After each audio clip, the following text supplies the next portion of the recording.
Para a próxima palestra, convido então o Dr. Nivaldo Parisotto para abordar o tema Propriedades Biofísicas e Uso Clínico do Laser. Por favor, Dr. Nivaldo Parisotto.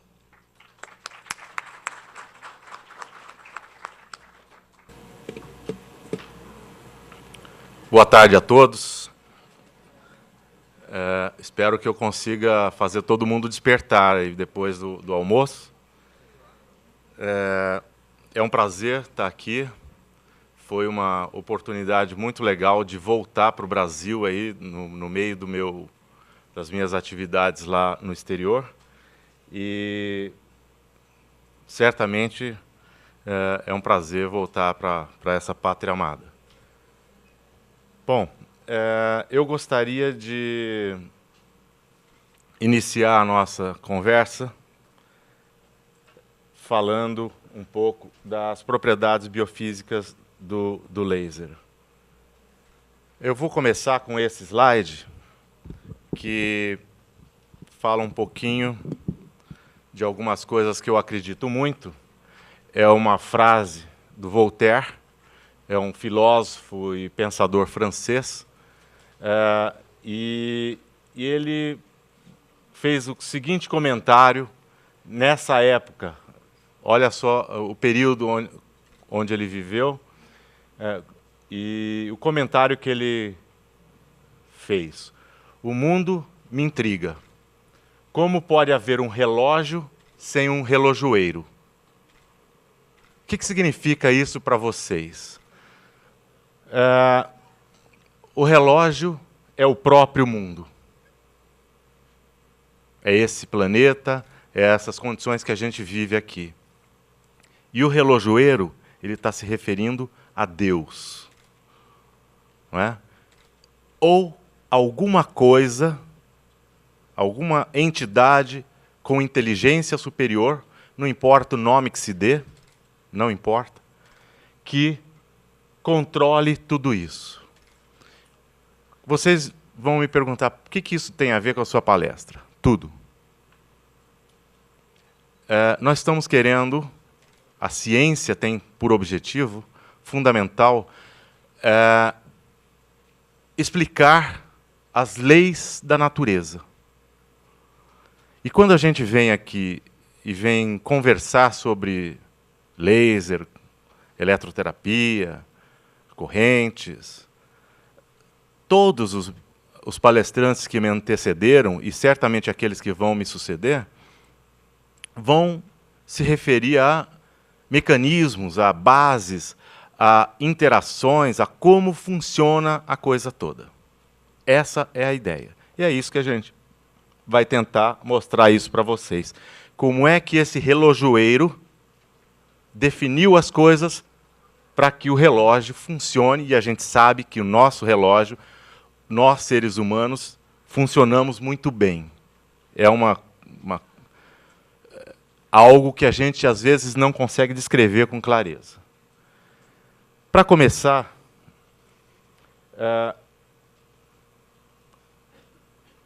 a gente pode dizer que só vai produzir algum efeito a luz que é absorvida no tecido. Então, a luz que é refletida, a luz que volta, que retorna, não produz efeito. Não é? A luz refletida não vai produzir efeito algum. Mas a luz que entra no tecido, que penetra no tecido de alguma forma, produz algum efeito. Na pior das hipóteses, o efeito de iluminação. E quando a gente se refere aos lasers, e à luz em geral, a gente pode dizer que tem uma janela óptica aqui, que se faz muito importante para que essa absorção se dê e de maneira mais adequada, mais correta, mais intensa pelos tecidos. Então, nós vemos aqui à direita quais são os, vamos dizer assim, cromóforos, que são os possíveis absorvedores de luz.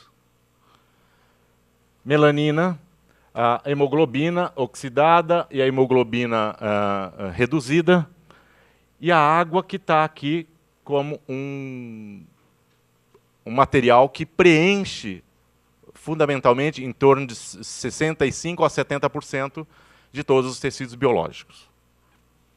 Então, essa janela biológica, essa janela óptica, é a janela onde as interações ocorrem de maneira mais intensa, de acordo com aquilo que a gente vai falar de terapêutica. Bem, quando a gente fala da absorção, a gente fala da absorção de energia. Então, a energia vem por meio da onda que está carreando esta energia. A onda, por si só, tem uma energia intrínseca. Cada frequência, cada cor de um laser carrega dentro de si uma energia intrínseca, uma energia característica.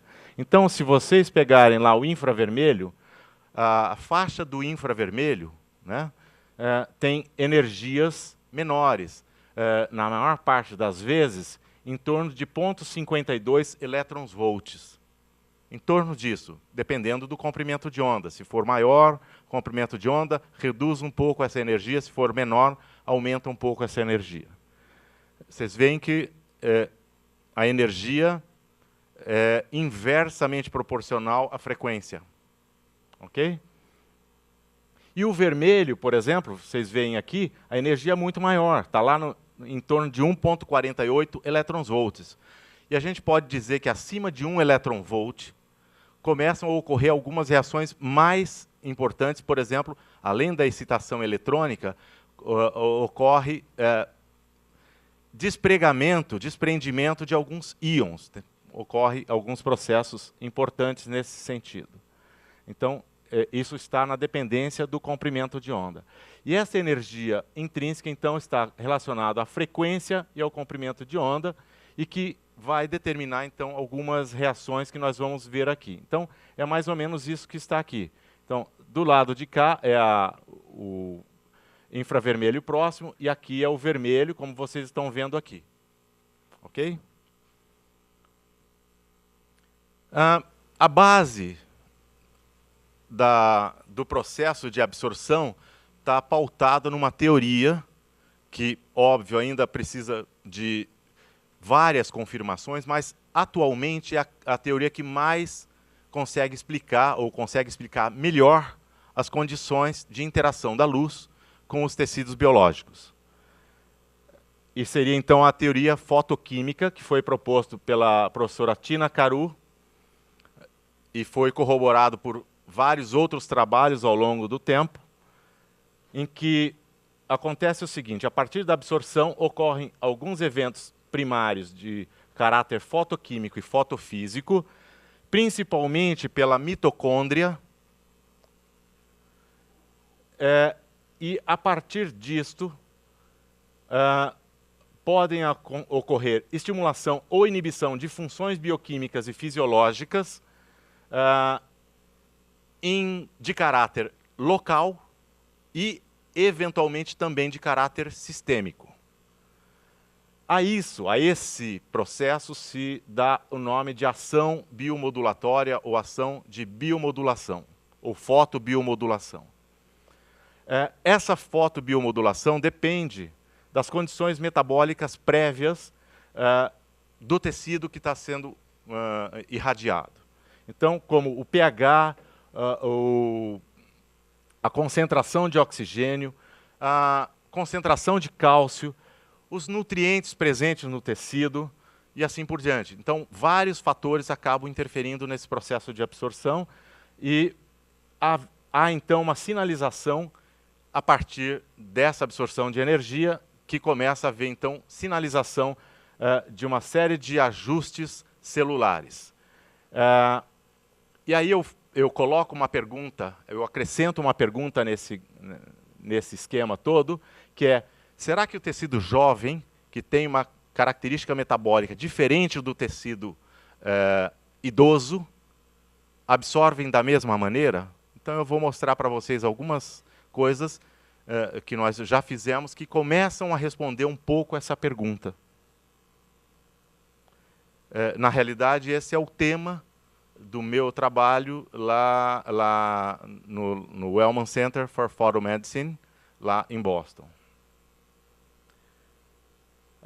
Então, a interação da luz, como eu havia dito, ocorre fundamentalmente por transferência de elétrons na cadeia respiratória, fundamentalmente pela elevação do potencial de prótons. Então, vocês veem aqui a quantidade de prótons que é elevada, vai aumentando a concentração de prótons, e o processo de transferência de elétrons na cadeia respiratória, onde vocês veem aqui, ocorre de maneira mais acelerada, mais intensa, e isso acaba gerando, ao final do processo, um aumento na quantidade de ATPs. Então, essa é a ideia da teoria fotoquímica, né? E que explica fundamentalmente todas as reações que a gente tem a partir do laser. Então,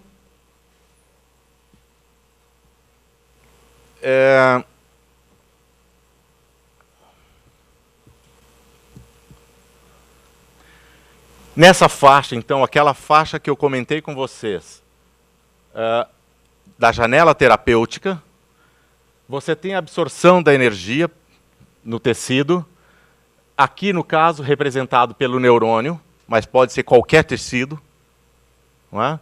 E aí as células que estão ali vão receber essa energia, passar pela membrana celular, e a membrana é um local importante para esse processo, especialmente para luz na faixa do infravermelho, e vai chegar lá na mitocôndria, onde ocorrem aqueles processos de transferência de elétrons que eu comentei com vocês. Então, vai acontecer todo esse processo aqui na cadeia respiratória, como eu já havia dito, e aqui também tem algo importante.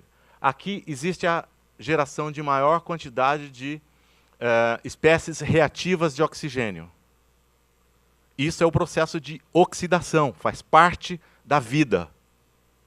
Não haveria espécies reativas de oxigênio se nós não fôssemos seres que precisássemos de oxigênio para viver.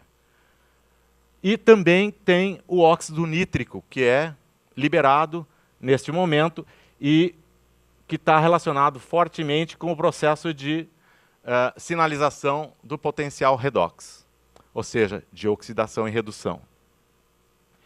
E o ATP ativa o segundo mensageiro, gerando, então, outras respostas também. Dentre essas respostas está a transcrição de vários fatores importantíssimos, ou levando à redução... eu preciso dos meus óculos aqui, me desculpe. Uma redução da apoptose, um aumento, um estímulo da proliferação celular, um estímulo da migração celular e também adesão celular, um aumento da adesão. Então, são fatores transcripcionais que vão levar o tecido a responder, aliás, a célula a responder, e, obviamente, isso no conjunto do tecido, o tecido acaba respondendo a essa sinalização. Então, vejam só, resumindo, apoptose por intermédio desses sinalizadores aqui, né? Então, BCL2, a survinina e essa substância, CIAP1. São fatores de sinalização, são fatores transcricionais. Para a proliferação celular, nós temos esses fatores envolvidos. Eu vou mostrar alguns outros mais depois. Para a migração celular, vejam só, alguns outros fatores. E para adesão celular, não é? Tem outros fatores, entre as quais uma interleucina importante, a interleucina 8 aqui, que está extremamente importante nesse processo. Isso ocorre tanto na luz vermelha, quanto na luz vermelha, no infravermelho próximo. Não é? Então, esses processos acabam ocorrendo também, tanto no vermelho quanto no infravermelho próximo. Esse processo transcricional também acaba acontecendo.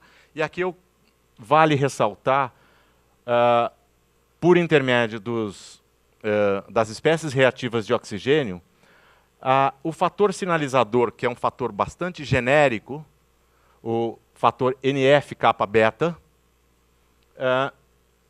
e a apoproteína 1 são fatores extremamente importantes nesse processo de sinalização no núcleo e que vai gerar a transcrição genética de vários outros componentes. Para resumir um pouquinho a história, nós temos aqui os fatores que acabam envolvidos nesse processo de interação da luz com o tecido. E, óbvio, isso tem a ver com o processo dosimétrico, com a dosimetria, com a dose que você ministra. E dosimetria, eu estou falando no sentido amplo, genérico. Não é? Então, aumento na síntese proteica, aumento na proliferação de fibroblastos.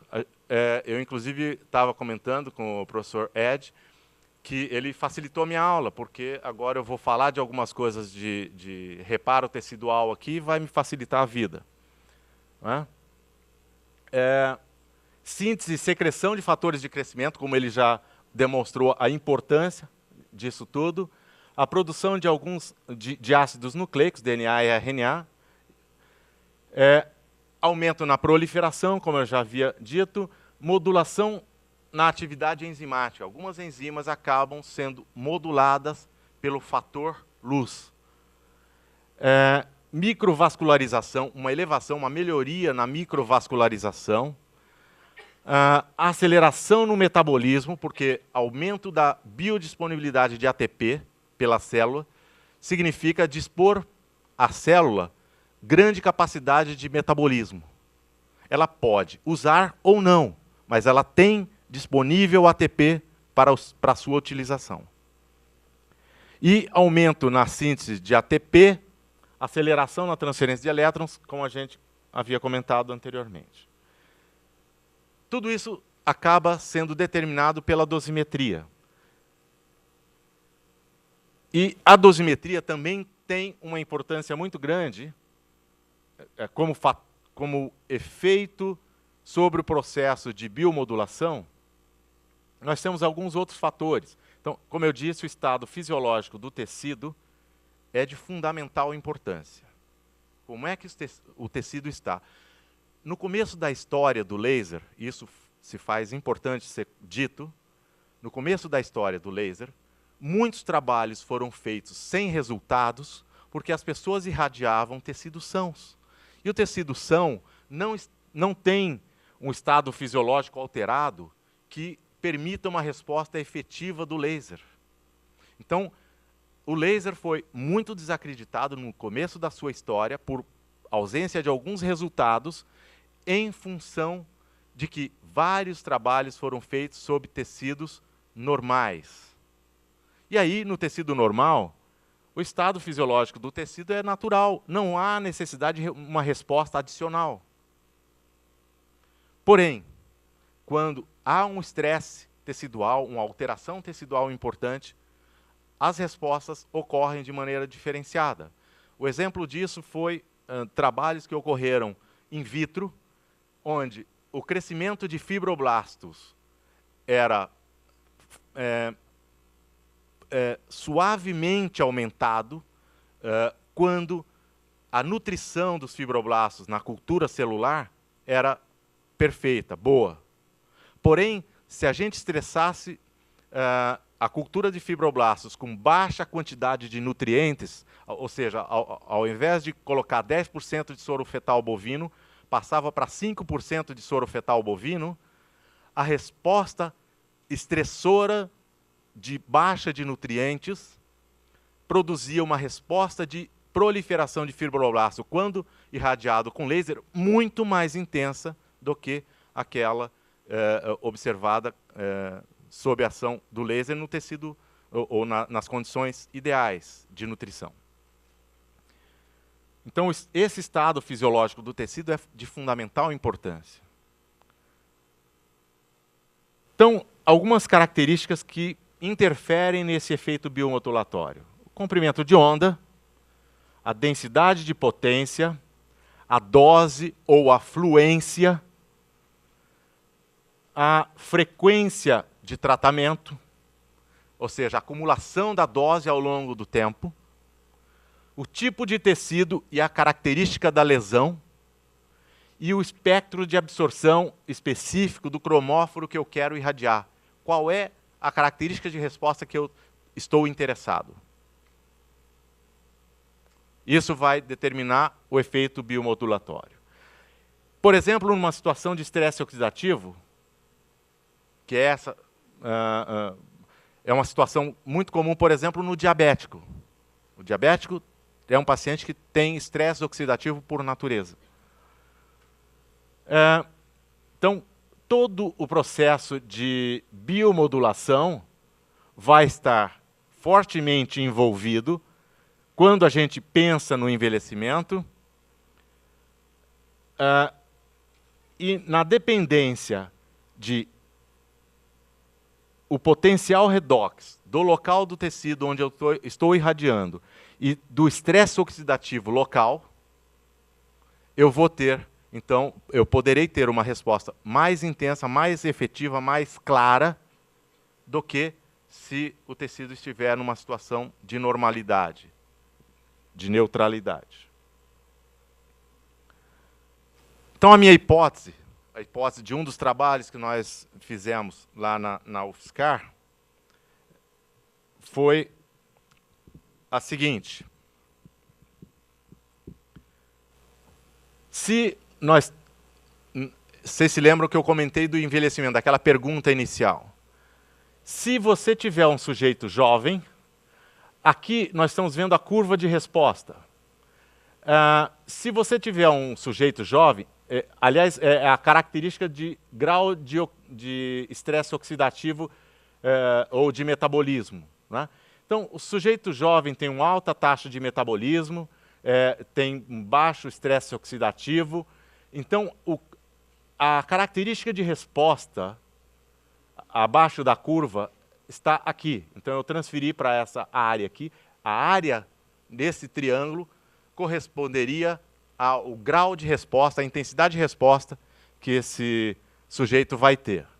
Mas, se o sujeito for idoso, ou uma idade mais elevada, a área sob a curva é muito maior. Então, a possibilidade de resposta é bem maior nesse caso.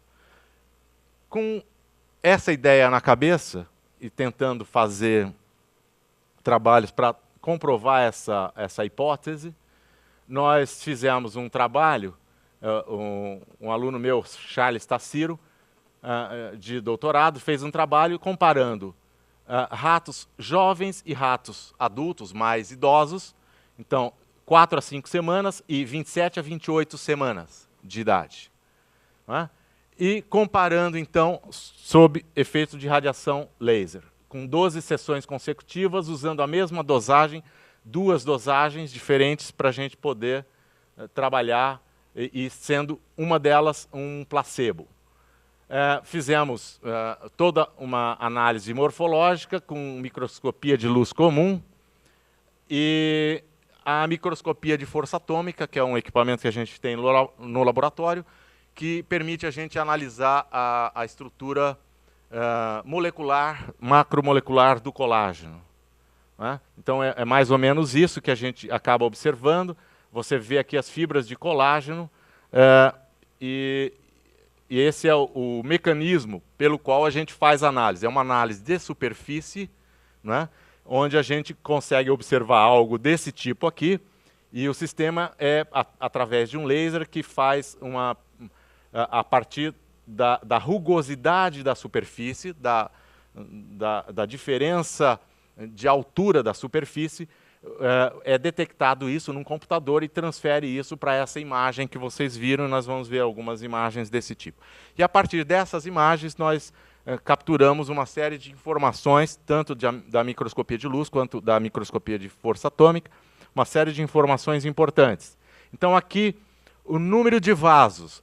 Vocês vão observar aqui que jovem, J é jovem, A é adulto. Então, do lado de cá são os grupos adultos, mais velhos. E o lado de cá são os jovens. Então, à esquerda, jovens, e à direita, os adultos, mais idosos. E vejam que o perfil de resposta é mais ou menos semelhante, só que a intensidade de resposta foi diferente. Tá certo? Então, o perfil foi semelhante, com diferentes dosagens, diferentes condições, mas esses dois são os nossos, o controle e o placebo, e aqui os animais tratados. Aqui, contagem de fibroblastos. Contagem de fibroblastos. Vejam que aqui é esperado que no jovem tenha um recrutamento muito mais facilitado de fibroblastos.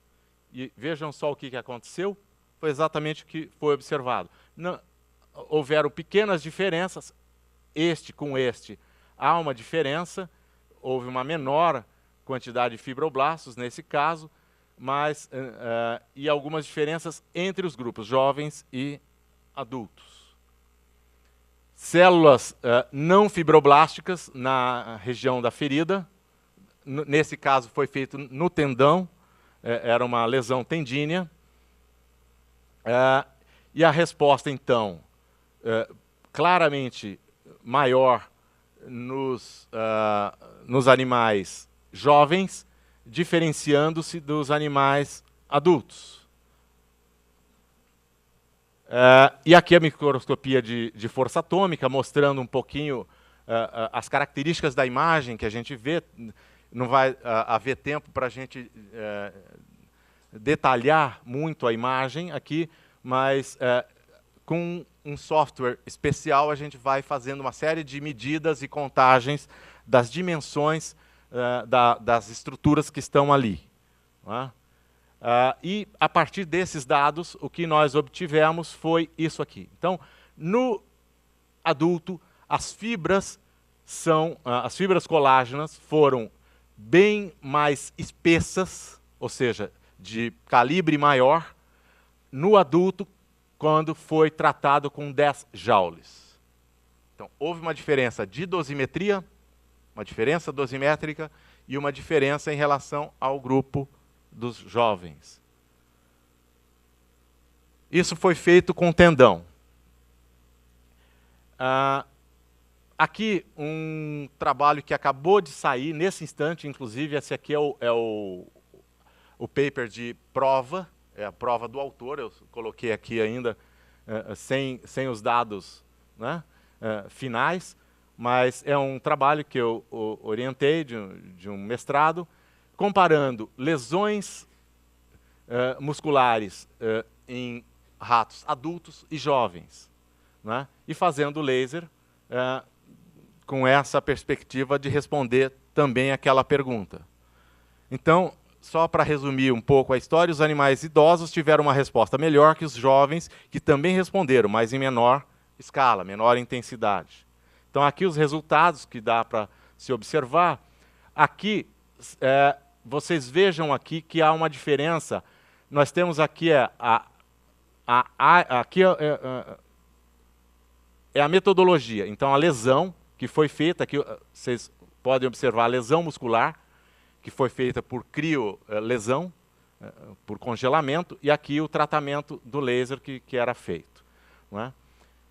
Então, nesse gráfico aqui de cima, nós estamos visualizando a área total do músculo, que é essa aqui, né, e essa, e para os jovens e para os idosos. E aqui a área de lesão para os jovens e para os idosos. E o que houve de interessante como resultado aqui? Vejam aqui que a área de lesão, com a mesma produção da mesma lesão, foi menor quando os animais foram tratados no grupo de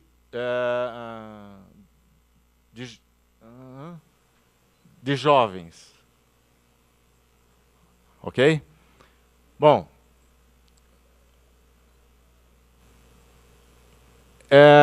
e aqui outros aspectos relacionados. Então, aqui número de vasos, não houve diferença entre eles, não houve diferença. A expressão gênica de dois fatores fundamentais para a regeneração do músculo, o VEGF, que nós vimos a importância dele para a reconstrução dos vasos, e a MyoD, que é um fator transcricional para o músculo, né? É um fator transcricional miogênico.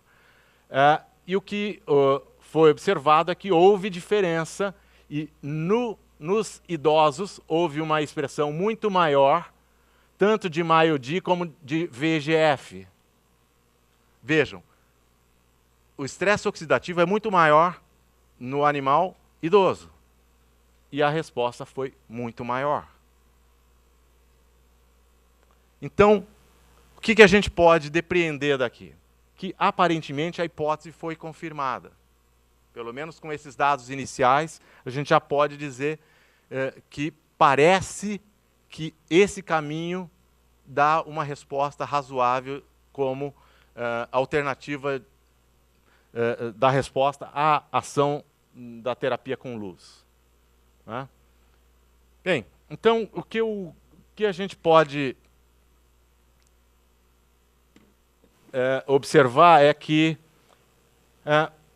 vários tecidos podem responder. Eu mostrei aqui o efeito no tendão e no músculo, mas o vaso, o epitélio, as articulações, o músculo, como eu já mostrei, o osso, o cérebro e os tecidos conjuntivos em geral, no caso, o tendão. Né? Fazendo exatamente as mesmas situações que eu acabei de comentar. Então, para estudar esse aspecto, nós fizemos um estudo para observar a ação do óxido nítrico nesse processo todo de cicatrização. O modelo escolhido foi o modelo de retalho cutâneo randomizado. Né? O professor Richard teve, inclusive, lá na banca do Paulo.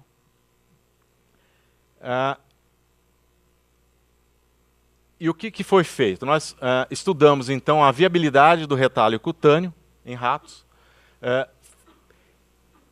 Tiramos uma área desse retalho para estudar a proporção de viabilidade desse retalho e estudar sob o aspecto morfológico, incluindo um pedaço da área necrosada, para observar como é que era essa reação. E o que a gente observou é o seguinte.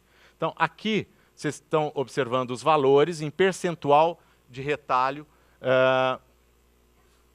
necrosado, e à medida que a gente aumenta a dose de laser, nós reduzimos a área de retalho necrosado.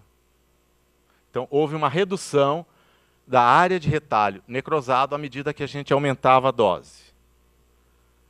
Então, aqui existem as análises estatísticas, não vou entrar em detalhes, E também observamos a distribuição dos vasos nesses retalhos.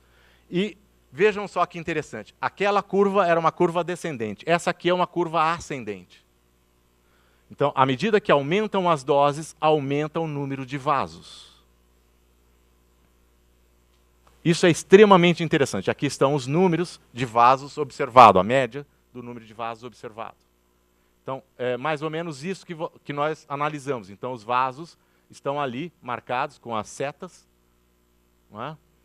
E então dá uma ideia geral. E aqui é uma revisão que o Paulo fez, meu aluno agora no pós-doc, mostrando então que tem vários trabalhos. Depois disso, já existem outros trabalhos publicados, novos trabalhos, inclusive o nosso próprio, que vocês viram, que acrescentam mais dados a isso. Na época tinham 11 trabalhos, hoje deve ter em torno de 20 trabalhos já acrescentando mais dados a essa questão. Quem é o fator responsável por isso, provavelmente? É o fator induzido por hipóxia. O professor Ed comentou há pouco, logo no período da manhã, a importância da hipóxia no processo de reparo e de indução da formação de novos vasos. Então, nós medimos, nós avaliamos, então, esse fator, o HIF1-alfa, que é responsável, então, pela angiogênese. E o VEGF, obviamente, que é fundamental nesse processo, sem dúvida alguma. Né?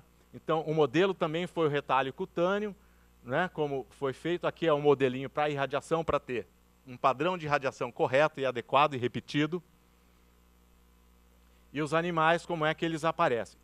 O detalhe que é muito importante, aqui nós fizemos a amostra de uma região diferente dos animais. E nós pegamos essa amostra para fazer a zimografia e o Western blotting e fizemos também histologia, além de fazer a dosagem do óxido nítrico no sangue desses animais. Bem, o que a gente tem de resultado é que o número de vasos aumentou significativamente com doses maiores. Com doses maiores. Então, aqui,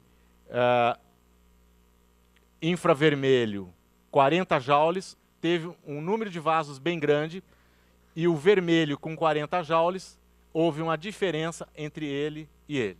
Então, o fator comprimento de onda parece ser fundamental nesse processo. E o fator dose parece ser fundamental nesse processo.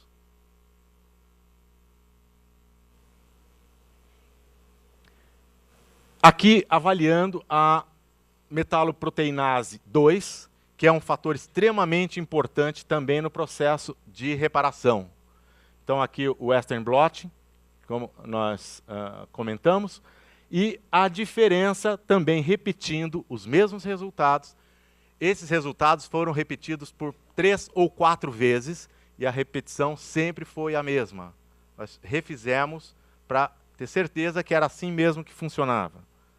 E aqui, então, os resultados de MMP2, a metaloproteinase de matriz 2, foi aumentado no infravermelho com 40 joules.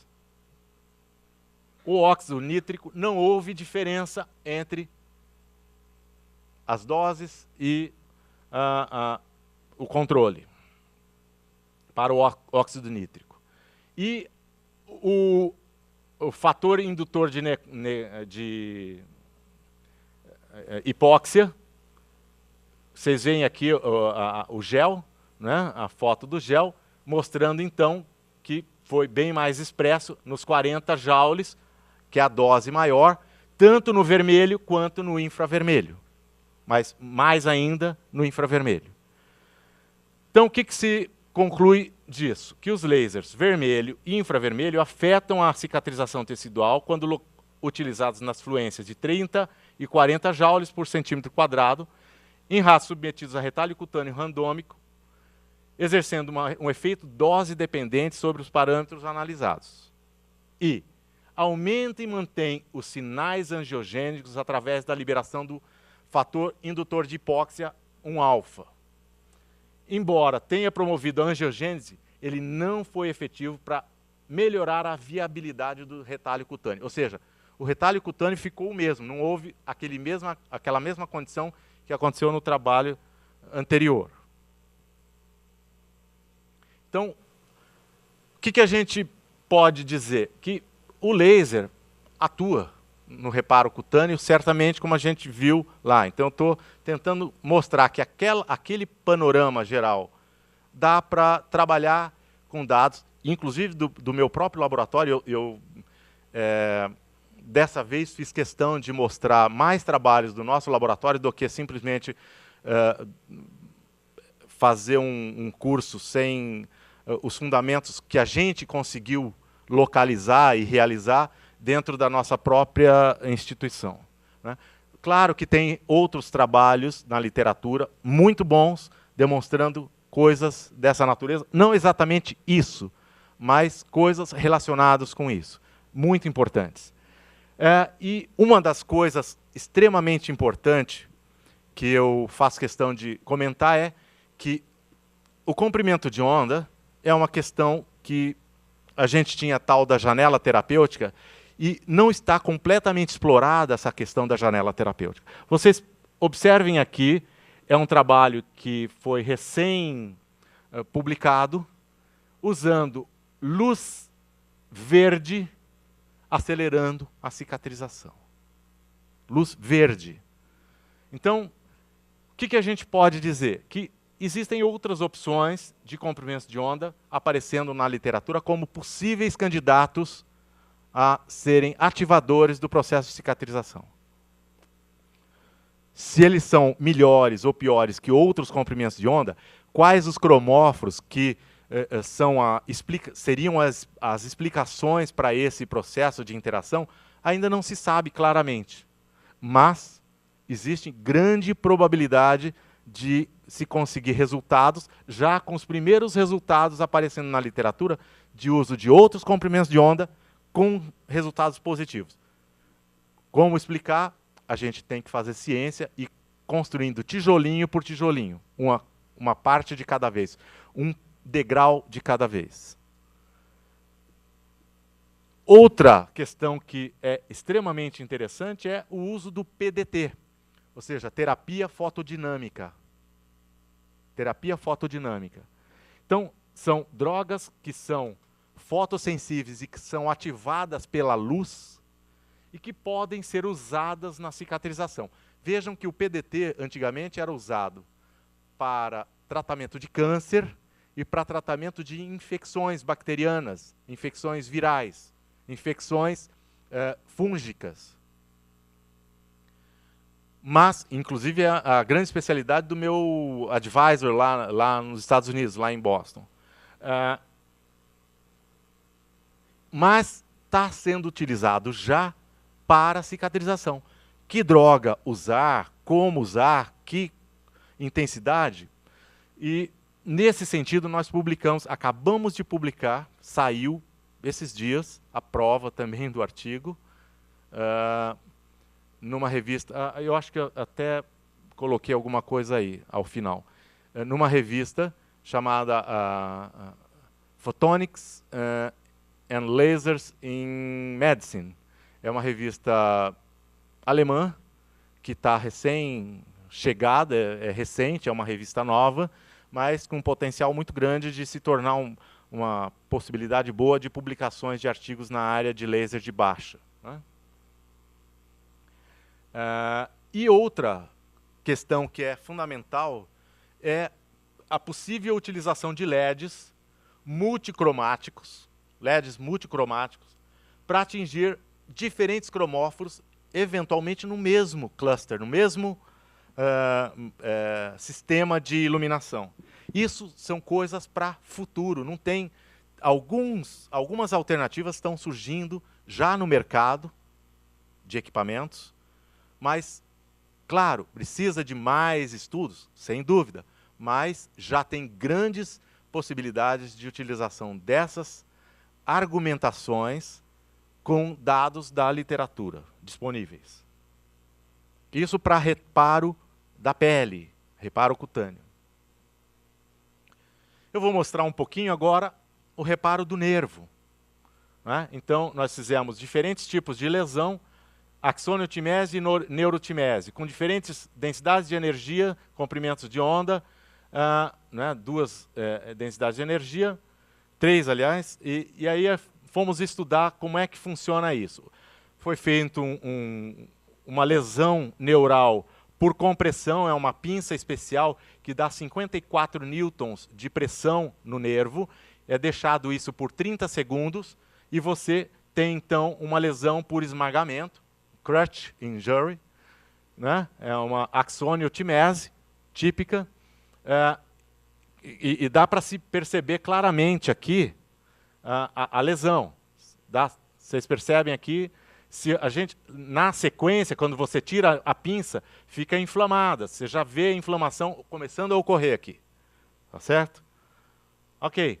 Então, foi feito também uma análise nos quadros de neurorrafia término-terminal.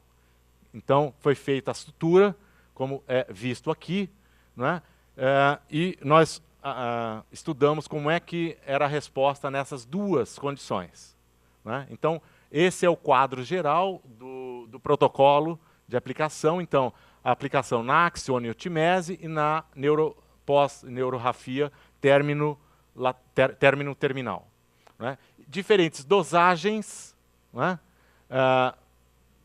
Portanto, a energia total por ponto, tempo de emissão, energia, densidade de energia e a potência do laser, que nesse caso nós fixamos ali para a gente poder trabalhar com os outros parâmetros. Ok?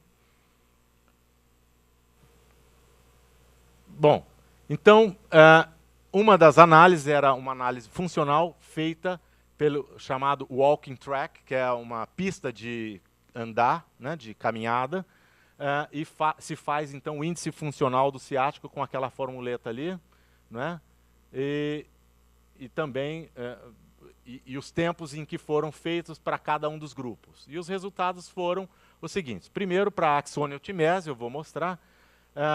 Então, nós vamos observar que aqui teve uma pequena diferença num dos grupos em relação ao controle. Aliás, todos os grupos em relação ao controle para o laser de 660 nanômetros. Vermelho, portanto. Né? Para o infravermelho, também houve diferença, né, nesse trecho. Ok? Então, numa etapa bem precoce. Aqui, a análise morfológica de cada um dos grupos. Eu não vou entrar em detalhes aqui. E aí nós fizemos a morfometria, a área de secção transversa, ou seja, qual a dimensão dessas fibras. E foi observado, então, diferenças entre os animais tratados com laser aqui em relação ao controle, e esses aqui, 660 com 10 e 60 joules e 120 joules, não houve diferença em relação ao normal. Ou seja, aparentemente, a área de secção transversa ali foi melhorada pelo laser. Ok? Aqui a atividade da metaloproteinase de matriz, que também é fator crucial do processo de reparação tecidual. Não é? Então, se observa ali, onde está demarcado, as diferenças em relação ao controle. E aqui também uma diferença, inclusive, com relação aos grupos entre si. Aqui uma observação dos nervos com cortes semifinos para observar a área as dimensões das fibras mielinizadas e a contagem de fibras mielinizadas. E aqui com imunofluorescência para marcação da célula de Schwann. Tá? A S100 marca a célula de Schwann. Okay? Então, se observa um pouco que não se consegue detectar claramente. Você vê algumas características e tal, mas não dá para observar uma diferença crucial nesse aspecto. Bom, não houve diferença aqui. No caso da mielina, houve uma diferença importante. Se vocês observarem todas as barrinhas branquinhas, vocês vão observar que tem diferenças importantes entre os grupos e também para a fibra, que são essas escuras, as barras escuras, pretas. A atividade da MMP9, que também é uma metaloproteinase de matriz, fundamental também no processo de cicatrização, houve alterações induzidas, então, pelo laser nesses grupos que estão demarcados ali. E da MMP2, no nervo agora, no nervo, também houve diferença importante com a ação do laser, no caso, vermelho, nas diferentes doses. Isso tudo para axoniotimese. Para a neurotimese, nós vamos ver agora. Então, houve diferença. É uma lesão muito mais grave, obviamente, né? É uma secção total e depende, então, de um tempo maior para a recuperação. E aqui, no final do tempo, houve uma diferença importante em alguns dos grupos. Eu vou detalhar, vou fazer um resumo disso.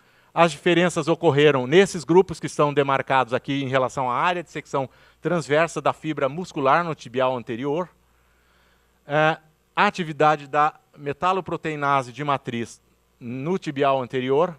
Então, houve uma diferença para esses grupos demarcados e também para o infravermelho, nesse caso, com 120 joules. Os nervos impregnados com ósmio, corados com azul de tolidina, então, para demarcar as células de Schwann, aqui demarcando as células de Schwann com imunofluorescência, e aí fazendo a histomorfometria. Não houve diferença aqui, mas aqui houve diferença só nesses dois casos, onde a dose foi 120 joules para o laser vermelho, de 660 nanômetros. Ok? Então, o que a gente pode depreender desses dados? Que nos músculos, parece que o laser acelerou a recuperação das fibras nesses animais com o esmagamento. Não é? Então, não houve alteração muito importante na atrofia da fibra.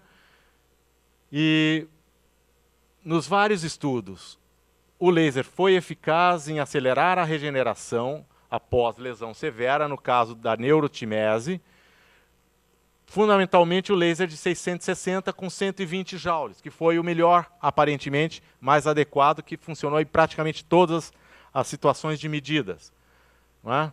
Então, tanto no teste funcional, como na área de secção transversa das fibras, como na área de secção do tibial anterior. E no grupo da neurotimese também teve alguma pequena atividade da ação do laser para a atividade da MMP2, não é? Que parece, então, modificar um pouquinho do processo de inflamação ali no local da lesão nervosa. Isso aqui é um trabalho do nosso grupo também, mostrando que, em outras condições de estimulação, os resultados podem não ser exatamente os mesmos. Não é? Então, a gente precisa ter as condições ideais. Aqui não houve diferença nenhuma entre os grupos, e aqui também não houve diferença nenhuma entre os grupos, e a conclusão desse trabalho é que o modelo é muito grave de lesão completa em relação ao esmagamento, o crush injury. O tratamento foi no nervo e não no músculo. Portanto, deve-se projetar trabalhos que façam o tratamento no músculo diretamente e também o uso de outros recursos, como eletroestimulação e alongamentos, associado a laser, durante o próprio tratamento. O laser foi efetivo na recuperação funcional e no trofismo do músculo sólido. Nesse caso, aquele caso nós estávamos com o tibial anterior, que é um músculo rápido. Aqui é um músculo sólido, é um músculo lento. Então, houve diferença na característica ou na caracterização do músculo que foi tratado, que foi avaliado. Ok? Um outro trabalho fazendo exatamente aquela análise da criolesão e a expressão de fatores de crescimento e outras características, mostrando então a área de lesão. Aquela medida que eu comentei com vocês da área de lesão foi feito dessa forma. Vocês observem aqui a região de transição da lesão, a área normal e a lesão. Aqui a área de lesão e a área normal, né? Então, tratado com infravermelho e tratado... Agora eu preciso dos meus óculos. São vários trabalhos e eu preciso me certificar aqui.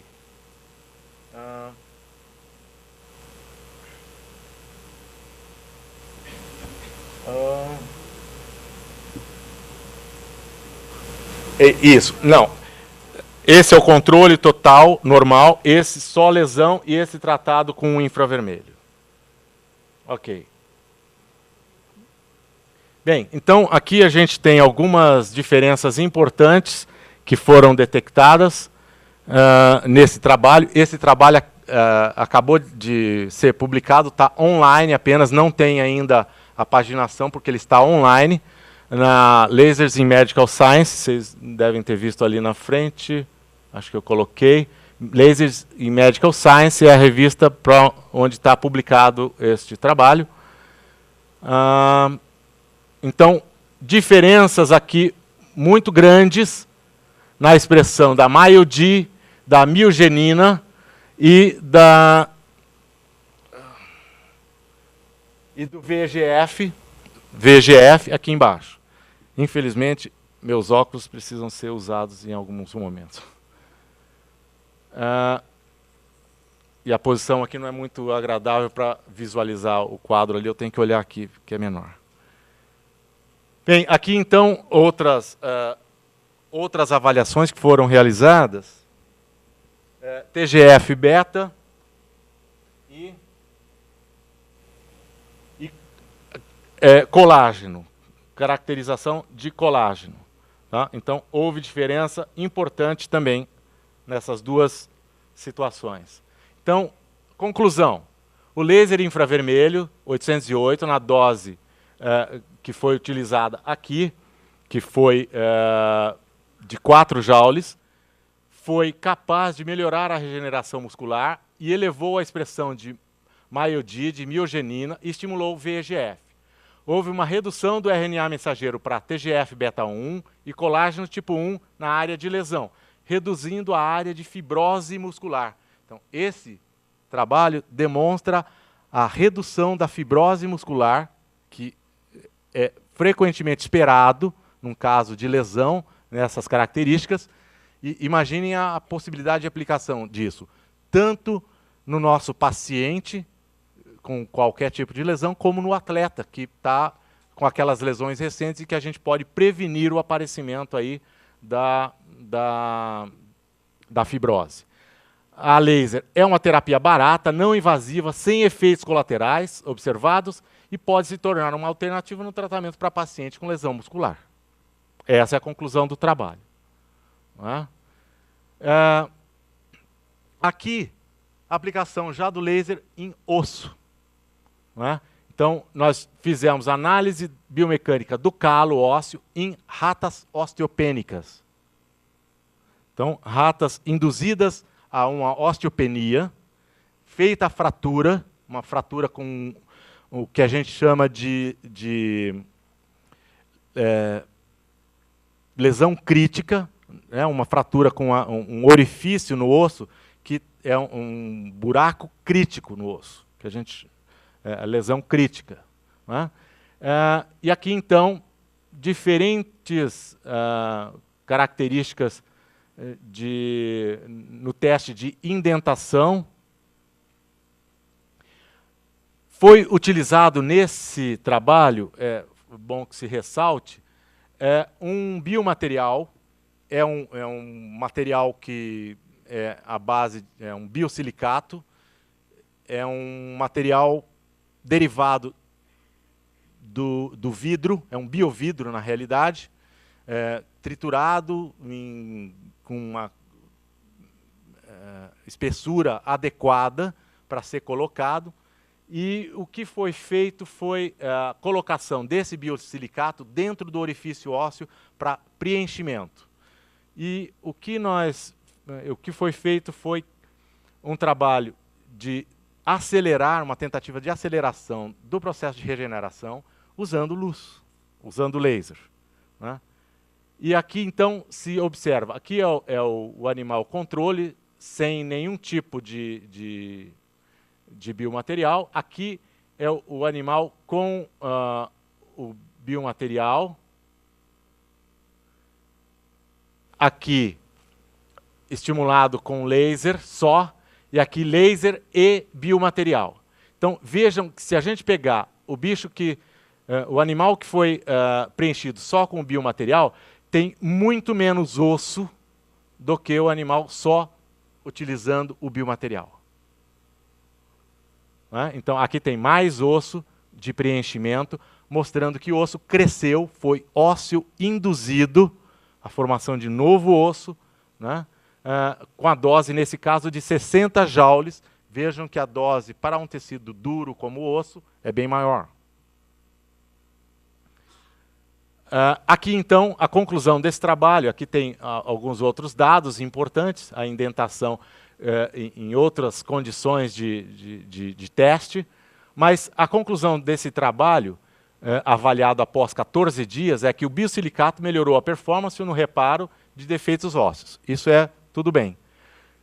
No entanto, o biomaterial, quando foi associado com a laser, na fluência de 60 joules, teve melhores resultados na força máxima e na absorção de energia, que são testes biomecânicos para verificar qual a característica, qual a qualidade e a intensidade de resposta desse osso à estimulação. Ou seja, como é que esse osso está efetivamente. Esse trabalho do Paulo, trabalho de doutorado do Paulo, meu aluno agora de pós-doc, mostrando também que, usando o laser em diferentes doses, tá, os resultados são semelhantes. Então, nesse caso, as dosagens não demonstraram diferenças importantes quando tratados o osso, nesse caso, de ratas osteopênicas. Aqui, os buracos, dá para se observar a característica, é um padrão do orifício que nós fazemos com uma broca de dentista, e a reparação óssea, e nesse caso foi feita uma análise de birrefringência com Picrocerius Head, né? É um corante especial para corar fibras de colágeno, né? Então, vocês veem a quantidade de colágeno. Se você observar isso aqui no 120 joules, está bem estruturado, já começa a ter aquele entrelaçamento dos colágenos cruzando uns aos outros, aqui um pouquinho menos organizado, mas também tem uma boa quantidade de colágeno. Então, as diferenças que houveram aqui na organização de colágeno. E avaliação por imunohistoquímica da inflamação por meio da COX-2 e do reparo ósseo, da expressão gênica do CBFA, Um que é um fator de regeneração óssea, que é fundamental para que o metabolismo ósseo ocorra com maior intensidade. Aqui, a imunohistoquímica para VEGF, não é? Com as diferentes dosagens, e aqui, então, o gráfico com a biomecânica. Bem, então, no osso, a gente conseguiu mostrar que parece que responde bem também com o laser. Esse trabalho é um trabalho que foi publicado na Revista Brasileira de Fisioterapia em 2003. Eu vou fazer um resumo para não retardar muito a apresentação, tem muitos dados. Foi feito uma indução de inflamação articular por uma substância altamente inflamatória dentro da articulação, que é a terebentina comum, e foi feita a avaliação da temperatura. Se observa aqui que nos animais agudos a temperatura é muito mais elevada do que a pata contralateral ou os animais que não foram irradiados, né? Ou não foram induzidos à inflamação. Então, aqui a avaliação das proteínas séricas, que foi comentado a importância dela no processo de regeneração. Houve uma pequena alteração nesse quadro da albumina, especificamente, e também nas proteínas totais. A alfa-globulina é fundamental como se ela aumenta a sua atividade, ela neutraliza a regulação, aumentando as proteases. Ou seja, excesso de alfa-globulina significa lesão articular, lesão cartilaginosa. E olha só o que o laser conseguiu fazer. Digo, é o contrário, a alfa-globulina previne, desculpe. E olha o que o laser, aqui é o controle, e olha o que o laser conseguiu fazer aqui na alfa-globulina, aumentou a sua ação, neutralizando então a regulação da produção aumentada das proteases, né? Então é isso que aconteceu. A beta-globulina também aconteceu o mesmo, aqui está invertido, o controle ficou do lado direito, por isso eu me enganei. Então, os dois quadros aqui, mostrando então que a beta-globulina também se alterou e ela está fortemente relacionada com radicais livres. Então, aumento da beta-globulina reduz radicais livres, ela é uma varredora de radicais livres. E a gama-globulina, que não houve grande alteração. Perímetro articular, que foi medido, as diferenças são claramente observáveis, não é? E aqui um aspecto morfológico mais grosso, não é? Da cartilagem, mostrando um pouco, na foto não vai ficar muito claro aqui, porque teria que reduzir muito a iluminação, mas erosões na cartilagem articular aparecem nos animais não tratados, e isso não aparece tão efetivamente nos animais tratados com o laser. E aqui, o infiltrado do líquido sinovial, né? O controle não irradiado, o tratado agudo e o tratado crônico. Então, há uma diferença no infiltrado inflamatório no líquido sinovial. Então, para resumir, houve uma redução acentuada na albumina, um aumento na alfa-globulina, aumento na beta-globulina, elevação da gama-globulina num dos grupos. Pouca diferença foi encontrada entre duas doses utilizadas, que foram 3,4 e 8, isso é fundamental, e há uma clara indicação de efeitos sistêmicos na inflamação articular. O laser produziu efeitos em proteínas inflamatórias que estão relacionadas com efeitos sistêmicos, não é localizado, não é local. Isso foi retirado a partir do sangue do bicho. Eu queria fazer um comentário sobre novas possibilidades de aplicação do laser e que estão aí para a gente começar a pensar nisso e produzir ciência em cima dessas ideias. Uma delas é as lesões cerebrais traumáticas, a Traumatic Brain Injury.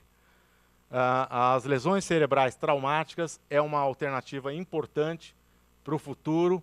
Já tem alguns trabalhos do grupo do meu supervisor nesse sentido, que é uma aplicação de grande potencial para o futuro. Exercício físico, que daqui a pouco o meu aluno de doutorado, Kleber, vai comentar rapidamente com vocês. Se não der tempo agora, neste momento, na sessão de prática, ele vai fazer alguns comentários sobre isso. Vai apresentar uma partezinha lá, sobre exercício físico. Sobre o metabolismo lipídico, que eu vou mostrar um pouquinho agora para vocês, a depressão e outras desordens psiquiátricas, algumas delas fortemente relacionadas ou correlacionadas como doenças da mitocôndria. Então, várias enfermidades psiquiátricas hoje estão relacionadas a alterações importantes na mitocôndria. E como o laser age sobre a mitocôndria, parece que tem possibilidades importantes de melhorar, por exemplo, depressão, alguns quadros importantes de alterações cerebrais, fazendo irradiação por intermédio da calota craniana. Ok? Então, esse é um artigo já nessas condições, então, com essa característica, só para mostrar que já está acontecendo. Esse artigo, vejam de quando que é, 2012, aumento local do fluxo sanguíneo após tratamento de luz infravermelha em pacientes com estado vegetativo persistente. Veja só. É uma alternativa para o futuro e que a gente pode começar a pensar nessa ideia. Bom, quando a gente pensa em laser no exercício, nós devemos pensar nesse processo, que é o ciclo de Krebs, né? Então tem a parte glicolítica e a parte oxidativa do metabolismo, não é? E o laser, aparentemente, atua em ambas as situações, aparentemente. Então, a ideia, fundamentalmente, é essa. Então, aqui é o funcionamento geral do sistema. Aqui é a ventilação, aqui é o coração e aqui é o músculo. Se eu irradiar o músculo aqui e tentar atingir a mitocôndria, será que esse sistema vai se modificar por completo? Então, a hipótese de trabalho é essa. Então, eu coloco o laser lá e vou ver se aumenta a velocidade desse sistema e mudando, então, alguns parâmetros nessa rede imbricada de correlacionamento entre os sistemas. Para isso, nós fizemos, então, em animais de experimentação, um trabalho de treinamento. Então, tinha um grupo em repouso, tinha um grupo treinado, repouso absoluto e repouso mais laser. Treinado só e treinado com a adesão do laser. Então, era feito, então, um trabalho de natação com uma carga na cauda do bicho razoavelmente grande, de tal maneira que ele tinha que fazer um grande esforço para se manter nadando aqui nesse tubo. Né? Então, o que foi feito foi exercício até a exaustão. E a gente avaliava esse momento, essa característica da exaustão. Então, foi determinada a potência crítica e a capacidade de trabalho anaeróbio. Ok? Então, esse é a característica do trabalho. Aí tem os dados de como é que foi feito todo o processo. A massa corpórea dos bichos não alterou, quer dizer, alterou entre o começo e o final, mas não entre os grupos.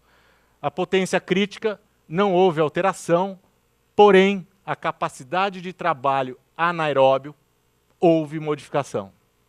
Então, houve modificação aqui quando treinado em relação ao apenas treinado. O que é que isso significa? Que se eu fizer um estresse e botar laser ali, parece que tem uma resposta melhor.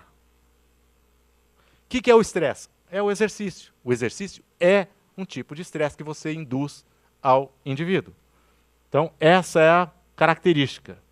Né? Então, eu vou passar rapidamente, só para concluir que houve uma alteração na capacidade de trabalho anaeróbio e, portanto, uma influência do laser relacionado com a bioenergética de ATP e na mitocôndria. Essa é a ideia, um efeito biomodulatório, e o potencial redox alterado permitiu uma ótima absorção da luz nessas condições. Essa é a ideia. Né? Então, a conclusão é essa, fundamentalmente. Então, só que esse trabalho vem de alguns outros anteriores e que são fundamentais. Né? Então, esse trabalho do Vieira está publicado agora, esse aqui era a tese dele, mas já está publicado agora numa revista na Lasers in Medical Science, com os dados do exercício aeróbio em esteira de pacientes, de indivíduos que foram selecionados. É um estudo clínico randomizado. Né? Aliás, são indivíduos saudáveis, mas foi feita uma análise clínica randomizada. Né? Bem, uma outra alternativa de trabalho foi uma outra hipótese de ideia de novas aplicações é a questão do metabolismo lipídico, que eu comentei com vocês lá atrás. Então, esse trabalho acabou de ser aceito, já foi revisado, está em publicação, não sei se vai sair em 2012 ou 2013, porque tem uma lista muito grande lá na Lasers in Medical Science, também está aceito, já está em press, e foi feito, então, da mesma forma. Natação, com uma pequena carga, nesse caso não era até a exaustão, era um treinamento para os bichos, era uma natação gostosinha nesse caso. Boazinha, para melhorar a performance deles. Foram feitos, é fundamental que a gente diga que foram feitos 8 grupos de animais. 8 grupos. Então, só para vocês observarem, os grupos são aqui. Sedentários mais laser, treinados e treinados mais laser. Vocês estão vendo 2 barras aqui. Uma barra que é a N, que é uma dieta normal, uma dieta sem alteração. E a barra cinza são os animais que ingeriram uma dieta hipercalórica e energética. E hipergordurosa. Bom, esses animais ficaram obesos, certamente, era preparado e foi medido quanto que eles comiam e tal, tudo direitinho. Então, todos os animais com as barras cinzas são os animais obesos, ok? São os animais obesos, enquanto aqueles outros são os animais normais, na mesma faixa etária. Então, vamos lá. Aqui, a massa corpórea, houve uma mudança nos hipercalóricos, ou seja, houve uma diferença entre aqui e entre este e este, que são os 2 treinados, e com a diferença de ter esse aqui, o acréscimo do laser, e houve uma diferença em relação ao seu sedentário com laser. Ok? Bom, então, aparentemente, o laser, juntamente com o treinamento, diminuiu a massa corpórea dos animais hipercalóricos, dos animais com a dieta hipercalórica, dos animais obesos. Então, vejam, parece ser um resultado muito interessante para o futuro. Claro, aquela ideia de fazer laser e tudo ocorrer, aumentar o metabolismo e ficar magrinho de repente com a luz, acho que não vai funcionar, vai precisar de exercício. Vai precisar de exercício. Ok? Mas a perspectiva de redução da massa corpórea com o laser mais o exercício é grande. Está aqui, resultado recente, vai ser publicado, certamente vai causar um bom impacto na literatura. É uma nova perspectiva, uma nova linha de abordagem da utilização do laser. Aqui, o perfil lipídico, colesterol total, o triglicerídeos, o HDL colesterol, o LDL colesterol. Várias diferenças foram observadas. Observem aqui, várias diferenças foram observadas com a ação do laser. E especialmente, vejam aqui, nos animais hipercalóricos, que eram os mais complicados, que estavam em condições piores. Okay? Sumarizando os resultados, só exercício. Estão aqui os resultados de só o exercício, com dieta normocalórica e a dieta hipercalórica. Não é? Então, os efeitos do laser no sangue. Houve uma redução do colesterol, do triglicerídeos e do LDL e de HDL. E uma pequena redução. Tem um detalhe muito importante. Nós medimos a quantidade de tecido gorduroso em diferentes regiões dos animais. E houve uma redução do tecido gorduroso em várias regiões. Então, eu não mostrei esses dados, mas estão sumarizados no artigo. Okay?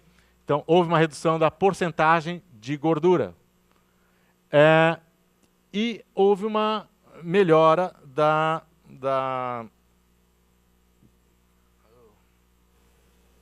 massa, redução da massa corpórea, como está mostrado aqui. No exercício e laser, uma grande redução da massa relativa de gordura, aumento da porcentagem de gordura e glicogênio no músculo, redução do colesterol e do HDL e LDL e do triglicerídeos e aumento da porcentagem de gordura e de glicogênio no fígado. Tá? Enquanto que isso na hipercalórica. E na normocalórica, só essas características do sangue que foram alteradas e a massa relativa pouco. Então, as conclusões é que o laser diminuiu o colesterol total, triglicerídeos, colesterol e massa relativa do tecido gorduroso, sugerindo um aumento da atividade metabólica e alterações nas vias lipídicas. A combinação do laser e exercício aumentou os benefícios do exercício sozinho, que o exercício sozinho exerce. Que isso a gente já sabe. O fisioterapeuta já sabe disso muito bem, e o mundo inteiro já sabe disso muito bem. A gente só precisa botar em prática os nossos exercícios. Então, o laser sem o exercício, ou seja, num quadro de sedentarismo, tendeu a aumentar a massa corpórea e o conteúdo de gordura, o que é ruim, é um resultado complicado. Portanto, o laser pode ser um valoroso auxiliar no regime alimentar e ao exercício, associado ao exercício, na redução da massa corpórea e no controle da dislipidemia.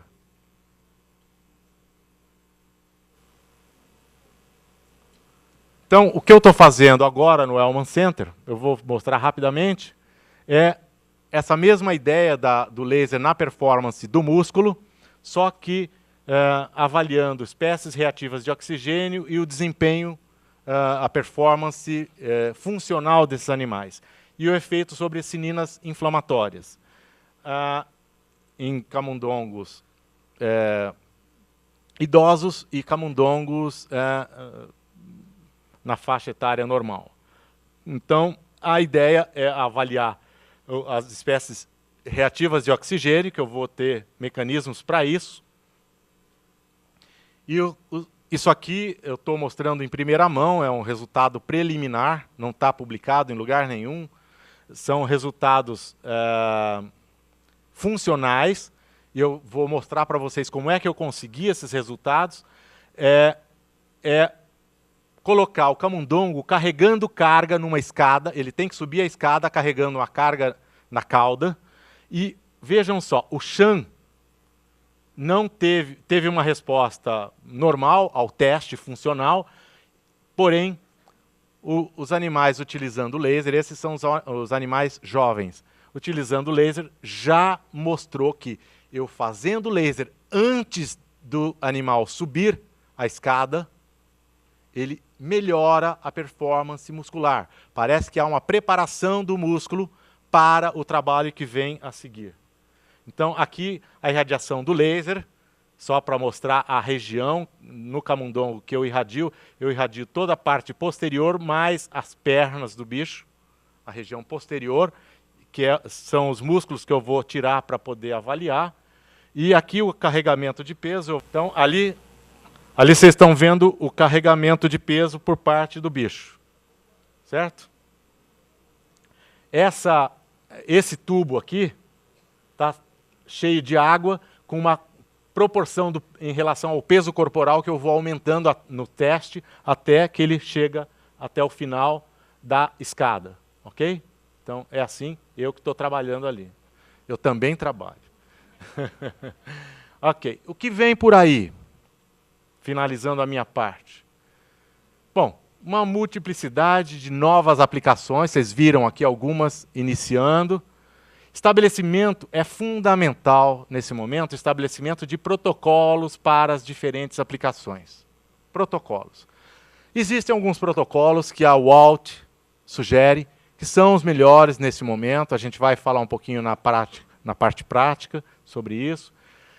Porém, há necessidade de investigação da efetividade comparativamente a outros recursos terapêuticos, para que a gente tenha um uso bem fundamentado, bem estruturado da fototerapia, comparando com LEDs, que em geral são bem mais baratos, tem uma efetividade também, talvez não seja exatamente igual à do laser, a gente precisa avaliar isso com toda a dedicação, mas são equipamentos que tendem a ser bem mais baratos e mais viáveis para o profissional. E, então, fundamentalmente, é isso que eu queria passar de mensagem até esse momento. Como é que está o tempo aqui? Tá. Então, o Kleber, meu aluno de doutorado, vai apresentar na parte da prática, ele vai apresentar os trabalhos com exercício que são bem legais. É em torno de 20 minutos da apresentação dele. Ok? Obrigado, então, era isso que eu tinha a dizer. Agradeço.